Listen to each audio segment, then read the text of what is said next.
All right, good morning, Dr. Lafferty and class. Hope you guys are having a great week thus far. Today I'll be presenting on my management plan.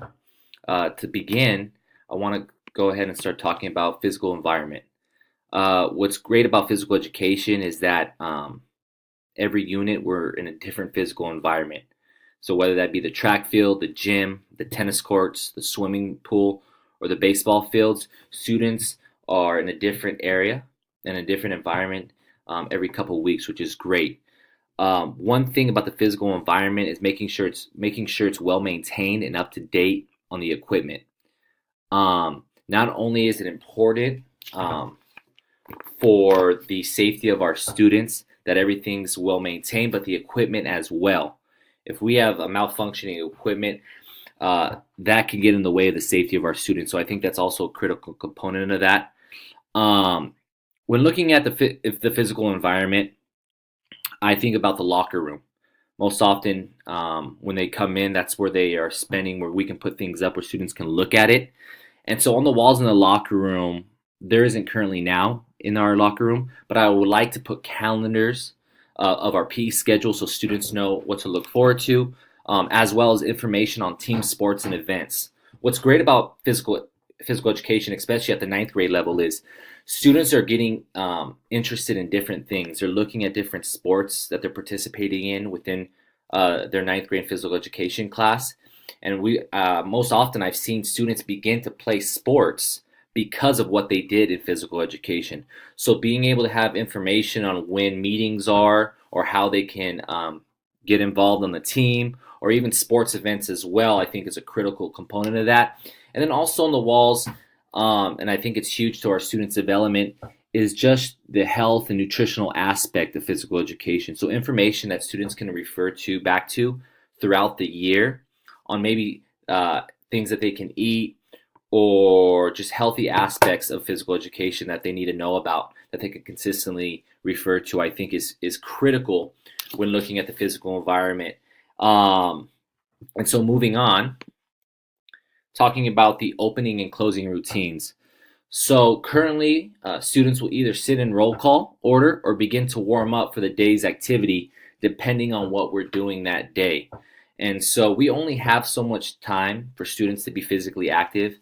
And so if students can be warmed up by the time I get to the field or to the gym, that saves on time. So students know already, and I want to continue this throughout my educational or my teaching career, is for having students pick a routine, a warm-up routine that they feel comfortable with.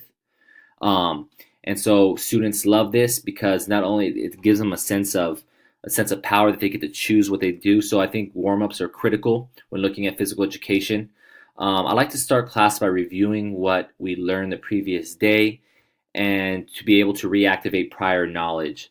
And so what's great about that is students most often will forget what we maybe did the current day or forgot the technique or the skill of something.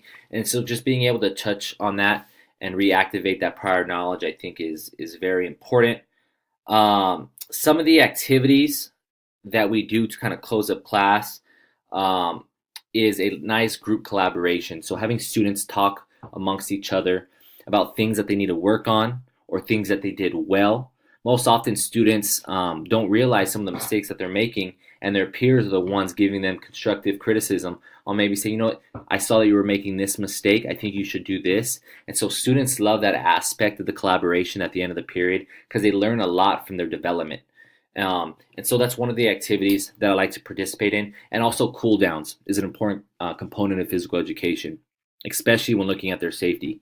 So if we had a big run or an activity that required a lot of running, I like to have a cool down stretch at the end, making sure that students are stretched out properly, as well as hydrating. This is an opportunity for them to get their hydration and get ready for the rest of the day. So those are some of the activities that I like to have students participate in near the end of the instruction. Moving on, so some of my rules and behavioral expectations. So I know a lot of these rules are universal. And so some of these rules are obviously going to be communicated not only through the syllabus, but also verbally, and also online too, where students can refer back to it throughout the year. Some of these rules are respect yourself, the teacher, and others. A big rule for physical education is respect the equipment. Equipment is not cheap, it's very expensive. And so we're teaching students to not only respect themselves, but respect the equipment that they use.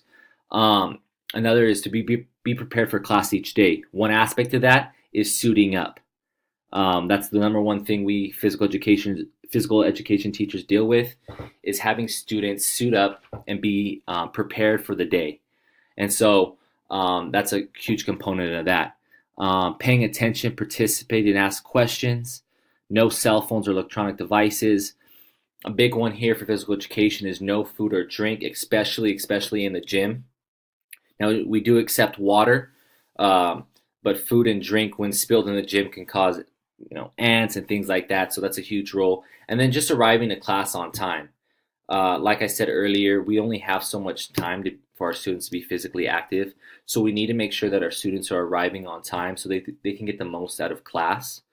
And so I think for me, that's a huge rule. These are kind of the fundamental rules that I would have students follow from the very beginning. These are rules that will be communicated verbally.